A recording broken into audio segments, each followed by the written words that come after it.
Well, it's a very good morning. My name is Jaga Nasemakola Ziksoka. Welcome to BC TV. Good morning, Uganda Extra. On this day, it is the 29th of June in this year, 2021. Another very lovely day that God has given to us. I thank you, Lord, for yet another day that you've blessed us with, or the day that you've given to us. Scriptures say it is a day in which we shall be glad and rejoice in. Now I pray that this day shall not be a day of mourning and groaning, but a day of merrymaking, a day of thanking God, and a day, of course, of enjoying life again. We are very mindful of COVID-19 and how it's taking toll on us, but also are still thankful to God that we will steadily and slowly by slowly get there and manage it. Now, welcome to Good Morning Uganda Extra this morning, and of course, joining us to talk about a conversation in which we shall talk more about the advocacy for the nurses who are working in COVID treatments units across the country. Now, joining me in studios is Mr. Monday Edison from Lira Regional Hospital, and specifically from the COVID treatment unit. You're very welcome, Ndugu Monday Edison. Thank you, and good morning, viewers. Thank you, and happy to have you here.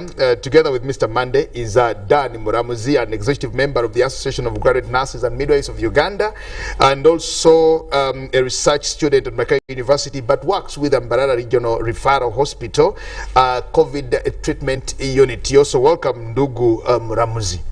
Thank you so much, Mr. Jagenda, and good morning, viewers who are ready to listen to our discussion this morning. Ruben Impima, Chiberango, the one you got in studios here, was surprised to actually see male nurses. It surprises so many people that they're actually male nurses. Let's first get to that. How come? You know, when you go to medical school and you are a male student, we expect you should be a doctor, a dentist, a gynecologist, or whatever those are. We don't expect many of you to come out as nurses.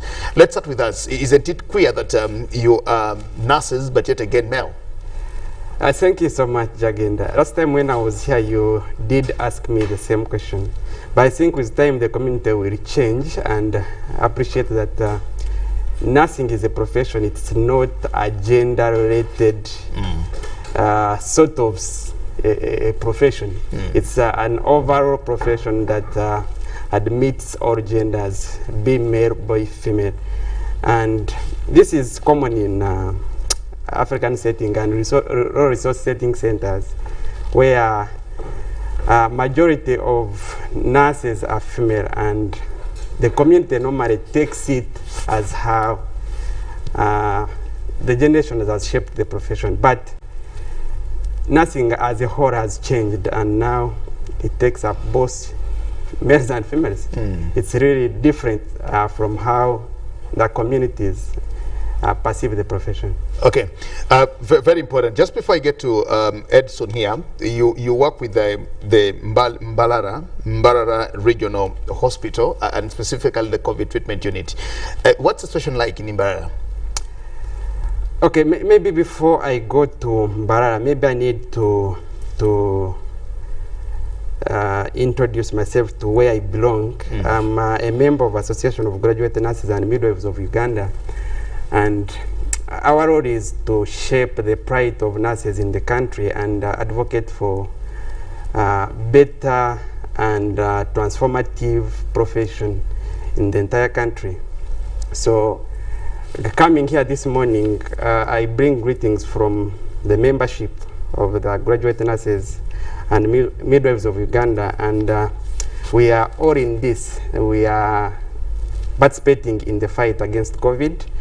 Our members are down in the ground, they are in the treatment centers, and they are giving support wherever it is needed to combat this burden.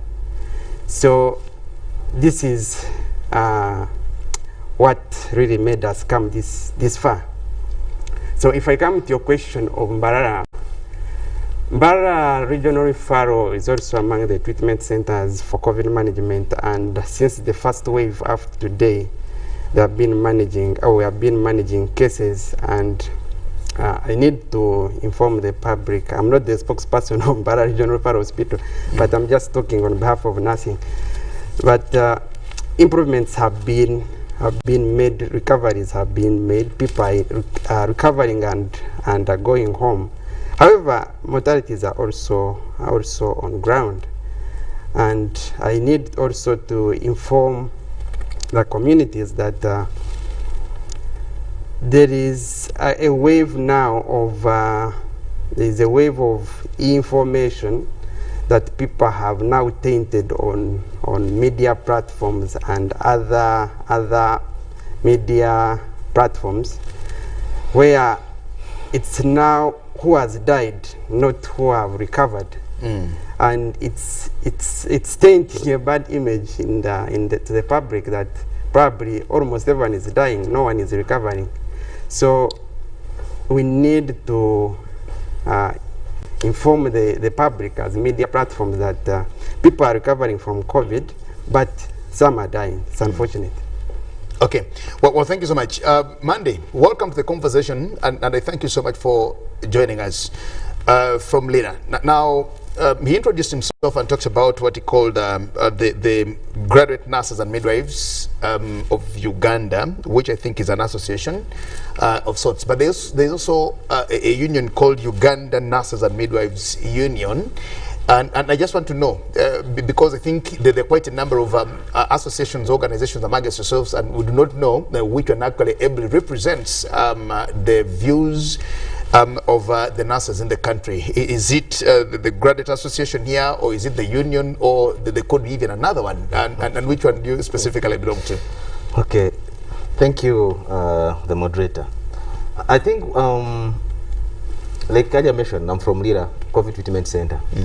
And then in regard to the question you just posed, the nurses union is the authentic union, like any other trade unions in Uganda, that actually, like a teachers union. Thank you, teachers union. The medical practitioners. Now that is a fundamental or a principal union for all nurses within Uganda. Okay. That every nurse, whether you are in association, you can still subscribe to the union. Okay. So the association is now, like you can hear, is graduate nurses. They could be diploma nurses. Okay. They could be PhD nurses. Okay. They could be midwives. Like so Dr. these can as well come together. Dr. Nanyonga. Thank you very much. Who is a PhD. Thank you. So they can as well have a PhD association of nurses in Uganda. The Nanyongas. Thank you very much. So that can be, so this is an association, but it can still belong to the union. It's where we can have all our views of nurses put together and then presented to the government. How many nurses are we talking about in this case? Nurse and midwives in this country of Uganda. How many do we have?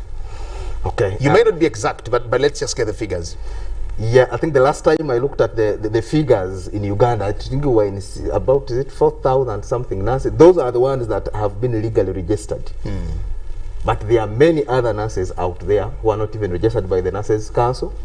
They are out there, they have completed their education. They belong nowhere. They are no longer students, and they are not nurses because they have not been. They are not in practice. Exactly. They have not been licensed by the said profession. That is the Nurses Council, the council that is supposed to look at how the training was. Do you really meet the requirements for you to practice in Uganda? So they are there. Okay. So the reason why we are here, one of the reasons is, can we have some of these processes expedited? Can we have people who have qualified? Now we are looking at this pandemic. People are talking of shortages of staff, but there are many nurses out there. Actually, even when you go to Kampala here, you'll find some nurses who have, I mean, you have qualified, you cannot register, you have finished, you have no job. Does the healthcare system in Uganda allow to accommodate all of you registered and enrolled nurses and midwives? Now that would be a Minister of Health question. It should be Minister of Health. Yes, because now I do not know their capacity, how many nurses they can take. But ideally, even if it is you, when you take your daughter or your sister to school, you would definitely expect her to do. But you know, in Uganda we have the public sector, we have the private sector. So all these sectors are supposed to absorb the nurses. Okay? So all these areas, not necessarily the public sector, that are supposed to absorb the nurses only. So we are saying, if the nurses are there out there, is there a way, probably the public sector, because that's the biggest employer in Uganda. Can the public sector look into it and say, fine, now we are trying to look at recruiting people, can we as well boost more numbers of nurses, because the nurses are there. Okay. To be honest, in Uganda we have the nurses. The numbers are there. That's true. Yeah. Now, you comprise the biggest percentage of health workers in any health system, not just in Uganda, but globally. Yeah. We have more nurses than specialized doctors or medics in a way. And I just want to hear from you, what's your position like? How are you being looked at in our health systems in Uganda, where you actually constitute about 70 to 80, even 80% of our health support staff? But I just want to know from you, because you are the practitioners in there, how are you viewed? How are you looked at? And what's your consideration? I even don't want to look at how much money you get as salaries, but I just want to know how we pitch you in health services in this country. Okay. You want to take on that, Mramzi? Let me address that. Okay. I just need to make a small clarification on the issue of the union and association. Just wrap up and we proceed. Unions are labor organizations, and they advocate the welfare of the members who subscribe and who belong to that profession. Whereas associations are member-led organizations, just to advocate the interests of members that subscribe to that association. So for our case, it's not that we put more focus on the graduates, but given the training which graduate nurses have attained, I think it is very paramount that the government utilizes the resource they have in terms of knowledge and skills and expertise to ensure that they shape how nursing in the country should be running. And unions are good. They advocate for welfare of nurses, especially when issues of salaries and collective bargaining comes in. And other bargaining powers. So there is also an issue you raised on how the public, how healthcare system sees nurses. Like how we normally say that agriculture is the backbone of Africa and Uganda in particular. I think nurses are the backbone of healthcare system in most of these developing countries. You realize that Uganda, the nursing arm comprises over 75% of healthcare system. And this means that their majority the outcomes we see normally in healthcare system, the recoveries we see, but again the bad outcomes also see. You don't want to attribute only the goods, but even the bad outcome and the good partly is contributed by the nurses, because 70% in an organization is a big proportion of a population.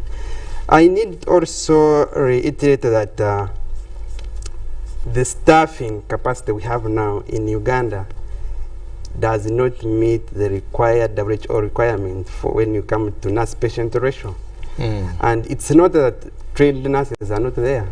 We have a lot of nurses who have been trained since probably way back in 80s. Some even up to today have never been employed in a government structure. But we see patients cry that they have not been attended. We see patients queue in lines and they are waiting for people to work on them. When people are on the streets, they are seated, and maybe they're in private sector. That's why the issues of private and government service delivery. But nurses are there, they are trained, they are all ready to give service, but I think the focus has not been put to them to have them recruited and deliver their service. Okay. Do you want to add something on that from what he said, or we just get to another issue here now? Before the lockdown, the first lockdown in 2020, what we see today in many of our regional hospitals, and I'm very glad that you came from regional hospitals, we're not there. People are actually asking questions today that we went for a lockdown to prepare ourselves for this time now. And to many people, they're surprised and wondering, why did we even have to go for the first lockdown if we did not make our health systems ready to accommodate us now that we have a bigger problem? I want to hear from you, because both of you come from regional hospitals. To many of us who were thinking about Mulago and maybe the hospitals in Kampala, we want to hear from you. Has anything changed from that time to now? What about if this wave had actually broken out in early 2000? What about if what we're seeing today was here in April 2020, May 2020? How would we be managing? Is there any change in the regional facilities that you're working in, or we locked down and didn't do anything, so we are at nowhere almost? Monday. Yes, thank you. I think from my own observation, like I earlier on mentioned, we are here talking from the nursing point of view, perspective. So we would make sure we try a lot not to be more of talk about nursing. Exactly. Don't get into the politics of management. So that's why we want to limit ourselves from that to nursing. Yeah.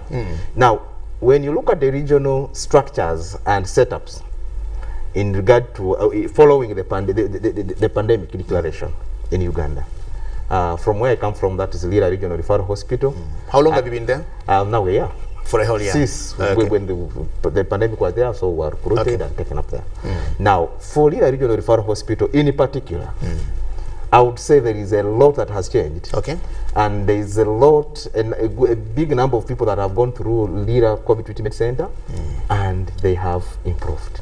Now, like my colleague mentioned, at times we tend to have a lot of rest in peace information actually being painted in most media platforms about people who have died. But let me tell you, there are a number of people that have been to these CTUs, okay, and they have improved. And all that, like my colleague mentioned, nurses have been at the front line, have been at the forefront.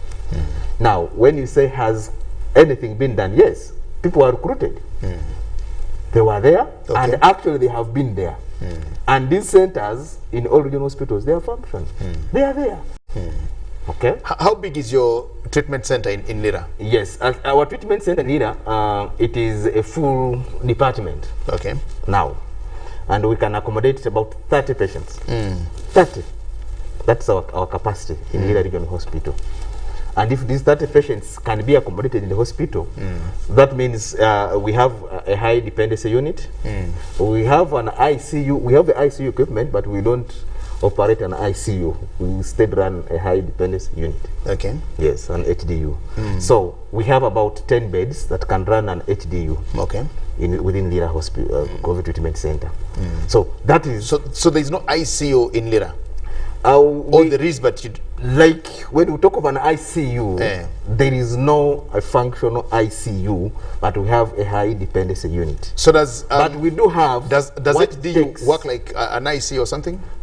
Apparently, that's what you do, but you are not actually running an ICU. Okay. Ideal. That's why you see people being referred from Guru to come to Mulago ICU, because there is an ICU in the Mulago.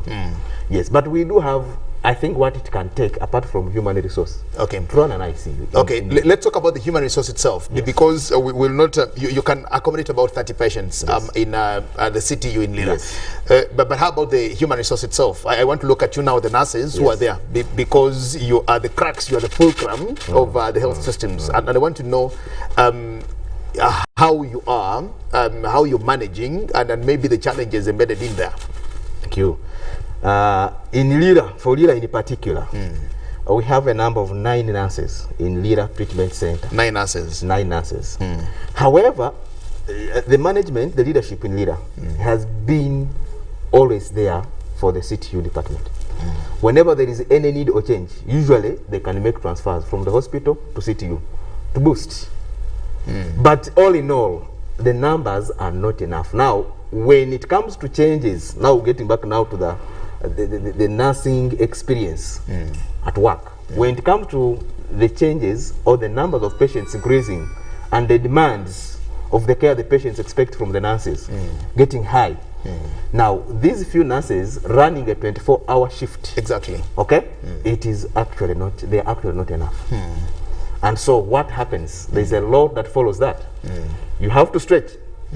Now, imagine you are being fronted, you're on the front line for the next 8 hours in a CTU red zone in that PPE.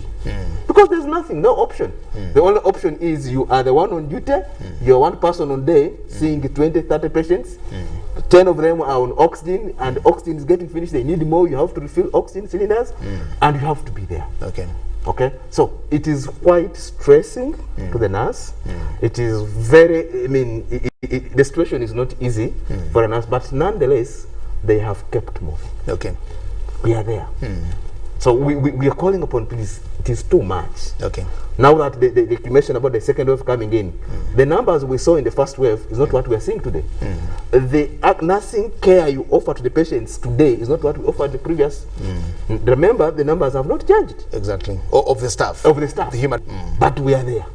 The patients, the numbers have increased. The demand of patients have stress to this entity of a nurse. Do you have some specific training to handle COVID treatment, or it's the same traditional nurses training? Because I want to know, you're 9 in there, you are in the CTU, you are in a PPE for all the time that you're supposed to be on duty.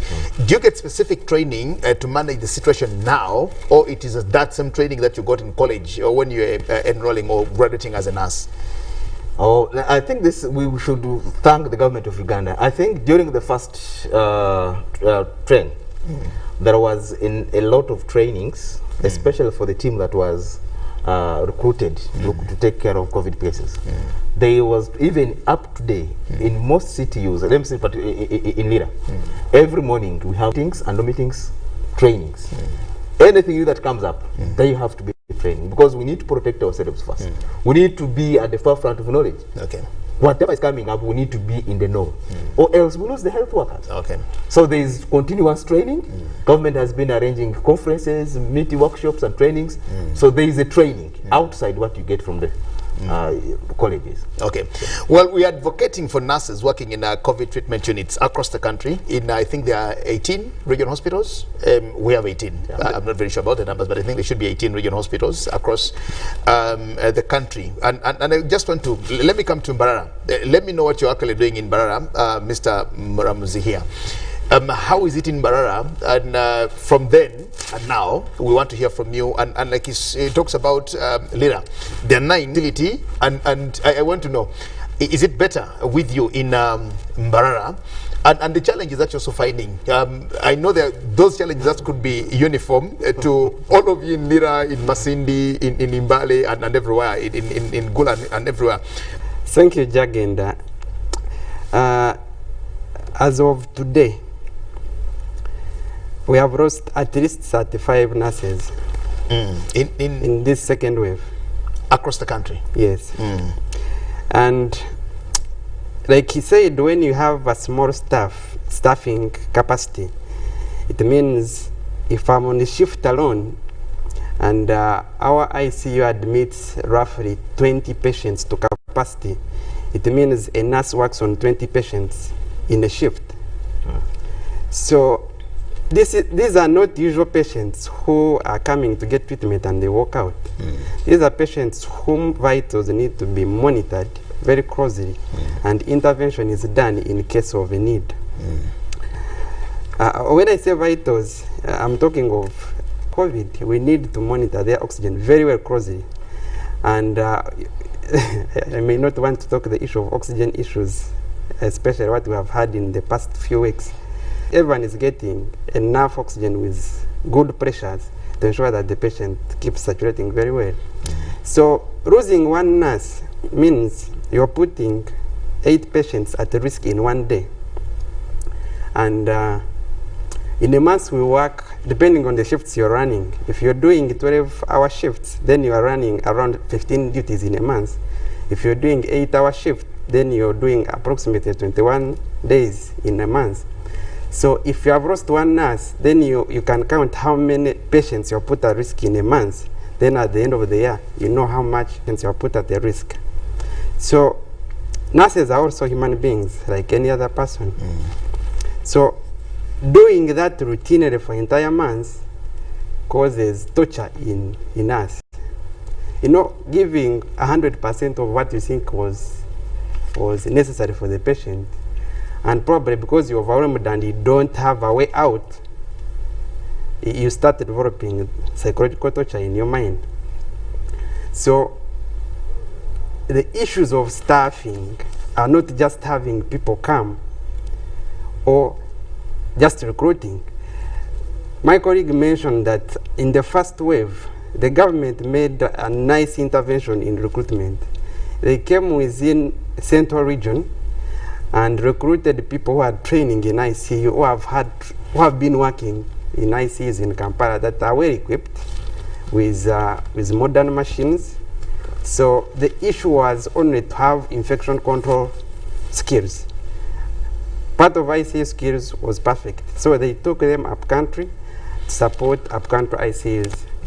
But the training was good, but there is more need for more training.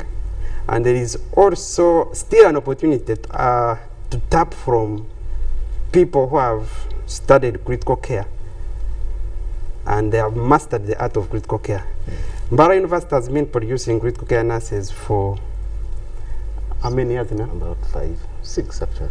A number of Mbara years. University. Yes, critical care nurses at master's level. And these people are funded by government using taxpayers' money. So at the end of the day, they finish, they graduate, and they are not used. They end up going to private sector, or others go to farming when the government has invested in them. But they are there. These are people whom the government would have added on us, such that we have a bigger capacity and we have trained people with skills to handle these COVID patients. But nevertheless, they are still recruiting. Of recent, they have advertised they are going to recruit more than 1,000.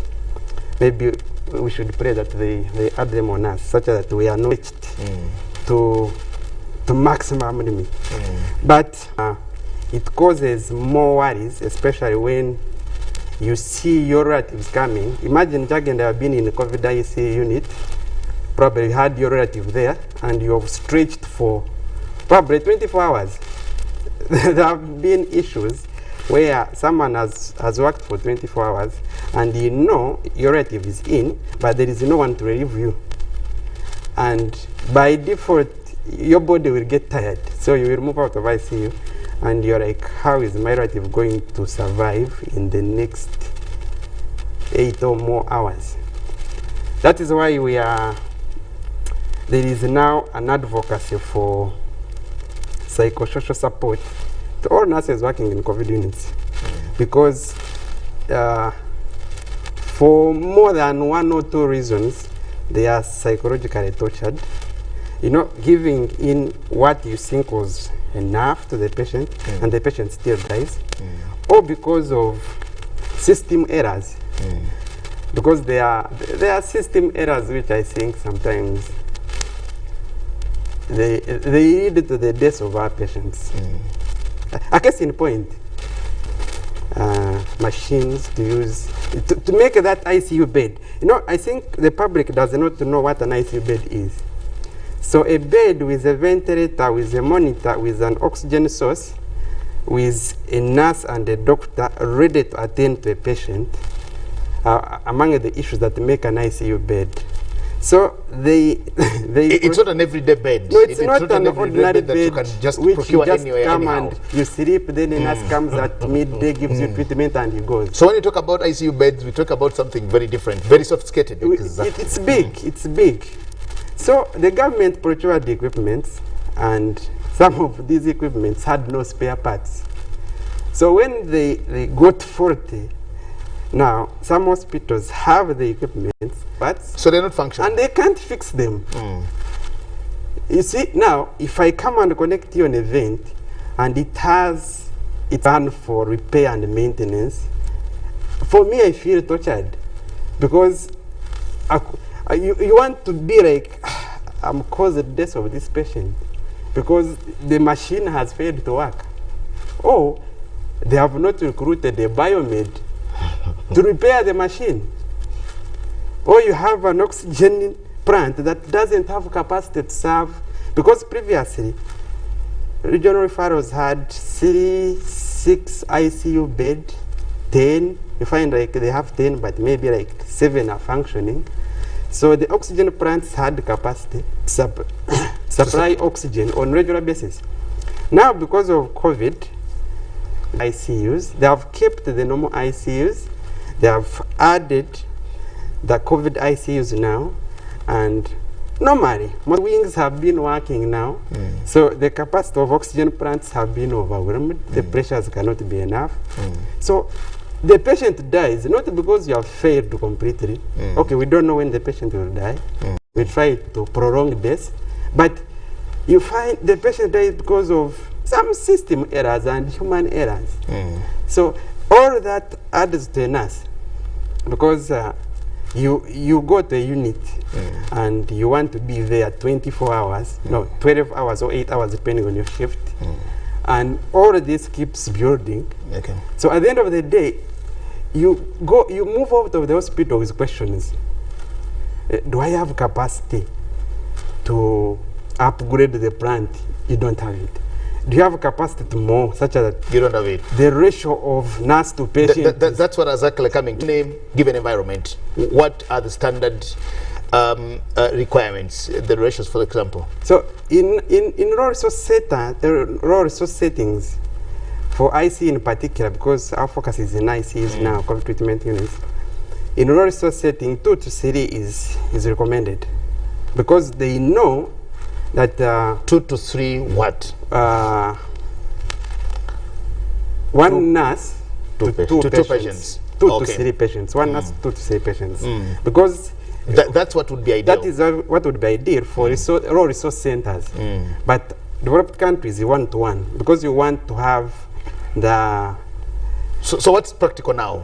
What is happening in our CTUs? We need to know, we need to paint a picture and actually see how to either reprimand you or to actually join voices together with you to say how to advocate for this, because any of us, you inclusive, are candidates of that unit any other day, because we talk about COVID and you can't know who is actually next to come into that unit as a patient. Exactly. So the ratios now, I don't know whether it is like 1 to 10 or 14, because you find when you have 20 patients, probably in the unit you have 2 nurses. So that comes to almost 1 to 10 or 1 to over 10, even more than 10. But that it's very, very... How about the working hours? Ideally, how many hours in a city, for example, in this particular situation, in ICUs or HDUs, how much time would one be there? Satisfy I'm on duty from this time to this time, and this is how I'll be working on my patients. What is ideal? Especially for this infectious disease, you would want to be exposed for not more than 4 hours in a unit. Okay. Not more than 4. Because in the first 4 hours, your mental integrity is still perfect. You can make right decisions. Okay. And you can help patients. But beyond 4 hours, you're prone to errors. Because when you have been busy for hours, you're not just there seated watching. You're busy monitoring patients, doing all that is necessary within the unit. And you're still conscious about how you've donned your attire. So there are no risks of contamination and risks of infecting yourself. So the more the hours in the unit, the more the risks of infecting yourself. And the more the risks of transmitting infection to other patients. Remember, we are in the unit where one patient came today, another patient has been in the unit for 7 days. Because I have been in the unit since morning up to 5, I'm now tired. I'm from Uganda who came yesterday. It's still infectious. Now I've forgotten to spray myself. I'm going to Edison. You have Edison who is supposed to leave. He had recovered. He is going tomorrow. Now I introduce infection again. So these are things people do not put into consideration. They will say, okay, no, try to, we are constrained. But you know the budget is less than 15% of the national budget. So even regional fellows do not have resources to recruit more. They will say, oh, we sent a message, we are in engagement with the Ministry of Health, but you're just putting risk of you're putting the health of the population at risk. Okay. And now we have long-term effects of that. I ask myself, how comes for me I'm not yet infected? Oh, how comes I haven't died? How long have you worked in that unit? Since school I've been in ICU, but I've been in COVID ICU for 1 year now. Okay. But my experience because that's the is time COVID has been with us here. Yes. So you want to ask yourself, how comes for me I haven't died? Not because I'm special, but maybe God wants us to be still serving. So there are long-term effects of what we're experiencing now. Given that stress is high in health workers. And I maybe need to inform the public that if you put the risk of health, if we put the life of health worker at risk, there is this syndrome where people perceive health workers to be knowledgeable on what is current, so maybe he's not sick. So if you have a health worker who is sick in any hospital, let it be private, let it be government, let it be at home, there are high chances of that health worker infecting very many people because there is public trust in health workers. That you know what is actually happening. Yes. Hold it here, Mr. Mla. Let me come to Edson here. Edson, Muram's here talked about something which is which I think many of us have not looked into now, the psychosocial bit of it. And when we advocate for nurses, majorly we are talking about salary increments, we talk about your allowances, we talk about and we think that if you're given the money, if you're given allowances, if you're given lunch and all the things, then we actually expect a service. We are negating or forgetting the psychosocial bit of it, or the other issues are lying in there. Now, when I draw you back to the 2001 Abuja Declaration of the AU commitment over 15% for the budget now, our budget now is, I think, only 6%. And we're still much way below the Abuja Declaration. But even if we had actually achieved the Abuja Declaration of 2001, getting to 15% of our financing, our budget financing our health services, to that, looking at the psychosocial bit of it, even if your allowances came on time, even if we gave you more money, and you stayed as you are, would that solve the problem? Would that help you manage this? Because we are looking at you being in there almost forever to see that happens. Now that's number one. But secondly, I also want to look at you in PPEs. I just want to look at you in PPEs for more than 5 hours, like you say, or 4 hours. If you put, what is ideal? How much time would you put on that PPE? We have learned how to put on masks and speak in masks, but it is tiring.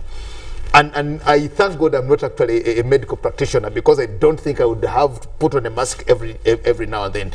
When I run out of the public here, the moment I get to office and I'm alone, then the next thing to do is pull off the mask, because I'm actually alone and I'm not worried of anybody. Let's look at this psychosocial bit of it. Would you solve that because we've given enough money also? Thank you very much. I think in regard to the issue of psychosocial, my colleague here did bring it. Nurses are human beings. And I usually look at individuals than looking at groups. If you're looking at a nurse, let us not look at the nursing fraternity, no. Can we look at this individual human being in a COVID treatment center? He has a family, if she has a family, which I think they are human to the right to socialize. They have children, they have families, okay?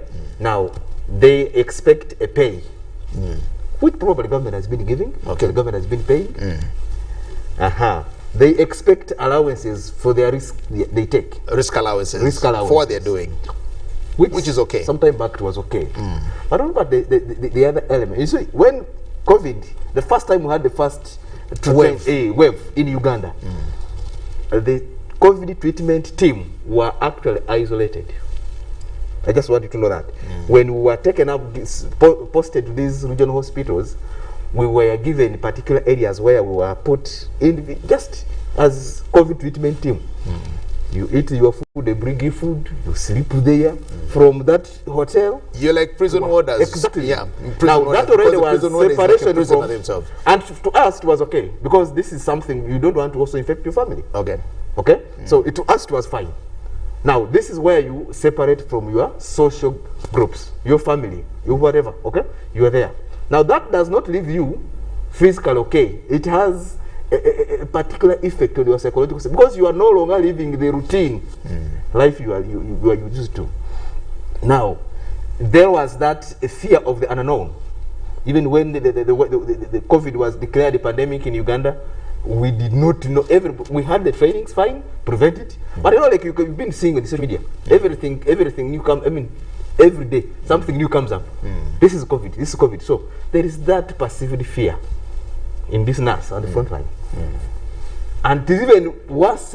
It's actually worse when you see the people who walk in on the ward, walking, talking, and tomorrow they are no more. And you know, you can as well become a victim. It's traumatizing. Thank you. You can as well become what? A victim. A victim. The building blocks of this stress. You have that perceived fear. You have a patient that you can talk to now. Thank you. He came walking, discussing. They only tested positive. But then the other day, they didn't say they and 3 days later. They can't keep home. They have to keep in an isolated center for care. And then 24 hours later, there are no person oxygen. tells you, I need oxygen. They're on a ventilator. Okay, you give oxygen and the guy tells you, please, I need more. You give more, the guy says, I don't think you're doing anything. And that alone does not leave you the same. So these are the processes that keep stressing. And sometimes, because of that too much exposure, we don't get used. That accumulated stress to a nurse, it makes them... I am worried our time has run out. But how should we help you as the rest of the Wananchi? Thank you. How should we help you? How should we join you in this struggle? In my own opinion, the Wananchi, the government of Uganda, we need nurses. We need people. We are trying to struggle here that no, there's no oxygen, there's no what. But even if it is there, who is going to administer that oxygen? Exactly. We need nurses. That's one. Number two, we need supplies. Like he mentioned, it is so disappointing when I know that if I give this person a high flow system oxygen, okay, probably I'm going to give 60 liters or 50 liters of oxygen per minute. And probably I can be able to get some relief. I can give a lived experience. I had a patient who had the same, whenever you would increase and change the system of delivery of oxygen, he tells you, I can now feel it. Thank you very much. Inside you feel satisfied. You've done something. Okay? Now, it is so disappointing when you say, what is not there? That when you do this, it's likely to yield a positive result. But it's not there. It's not there. And remember, people and the community, including you expect us to be doing miracles, okay? Well, they were not there. So, staffing. Two, can we have the resource, the equipment we need to use? Can we have the supplies? Can we have masks? Okay? Number three, then we're asking government to look at the nurses out there. We have lost, like you mentioned, about 35 nurses. About 35. Now, some of these people are not within the public system. They are not recruited by public sector. And now they are dying on the front line, and that makes the end. Okay. Much as they are professionals, but we're saying, fine, people are dying, people are getting infected on the front line. Is there something, probably, the community and the government can say, fine, I think the family of the deceased, can we... Okay. Then the other thing, I'm wrapping up. Can government some little bit of priority? We have seen government come up all the time here. Doctors have meeting the president. Doctors, well, we can as well do that. But what I'm saying, is there a way you can have that special of this innocent... When the president talks about his scientists and praising scientists, do you mirror yourselves in there, or you don't feel part of the scientists? Well, I think... You know, President Museveni loves scientists. Yes. And all of a sudden, he does the Shakespeare's. we are relegated somewhere. Yes. We're the Shakespeare's, Lugambo makers. Do you mirror yourselves among the scientists when the president is addressing scientists? I'm very confident that we are there. We are there because what we do, is part of the scientists Museveni is talking about. Exactly. So I think we are there. But the question is, even when we are there, how are we there? Okay. Okay. Our time has run out. In just 30 seconds, because it's already 10 o'clock. Ndugu Mramzi, finally from you. Thank you, Jagenda. Imagine a situation where you are a producer of the show here, but you cannot run a notice on a TV. Okay. I'm a nurse who has worked in the COVID unit, but I cannot access decent treatment. You again? Yes. I've worked on over more than 500 patients, but when I fall sick, I can't be treated as someone who treated 500 patients. You understand what I'm talking about? Does that happen? Has it happened? Do you realize we have nurses and doctors who have died on transit because they have been up country working as frontline as us, but because the capacity of such facilities were not to the standard, there was an intervention or a plan to transit them to up to central, but they die on the way. And you have given your life to serve and treat. Incentives are important, but they are not even worth our life. So why can't the incentives be given on time? Because since March up to date, us who are on frontline have never received risk allowance. It's disappointing, but I think that's how government works. Okay. Then the third is, let's do the basics as a community, because patients tend to come late. And this has an effect on us, because when you come and you have been doing your concoctions from home, and now you have come in late stage when you have organ failures. And you expect us to perform a miracle. Expect miracles from the hospital. But let's change our behaviors toward seeking care, such that people come to hospitals when it is still, when we still have time, such that we do what we think is enough. Okay. If you survive, that's good for you. Okay. Let's observe SOPs as routine. Let's remind people. Do mask, do social distance. Don't move when it is not necessary. Keep home. Wash your hands, sanitize, the basics. Monday, our time is up. You have a comment in less than a few seconds? Yes. One, at this time, it's a trying moment for the nurses out there. My argument or my plea or my request to the nurses, it is not a time where we should work individually.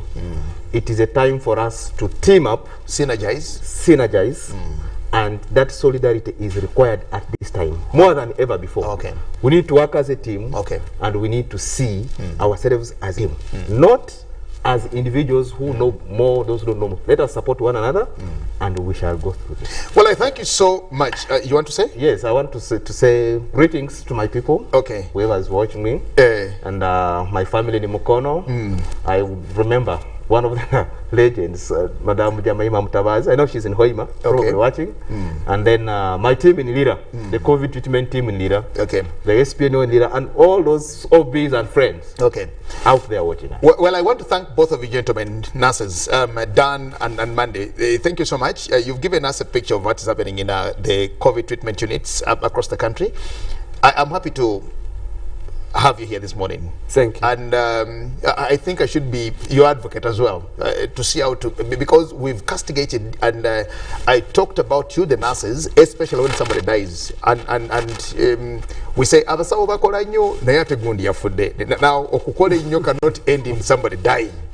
You know, good work or hard work does not culminate again in death. But I think we need to feel for you. We need to understand that yes, I can sit on TV here, I can do extra programs. You can put me here, then tell me to do another program at midday, tell me to do another program. I don't think it's the same way as somebody goes through in a treatment unit, in an ICU, where you're looking at patients here and seeing people dying, seeing people coming, seeing people deteriorating to death and all the things. I think it's different. I can work and get tired here, and I wouldn't mind, you know, staying in a whole day.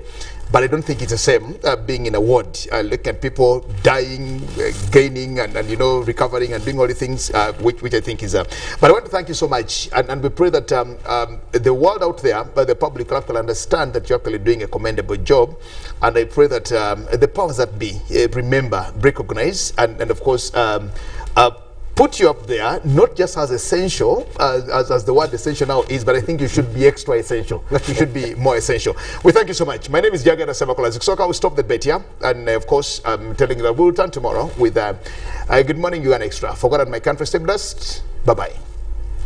Thank you. Thank you.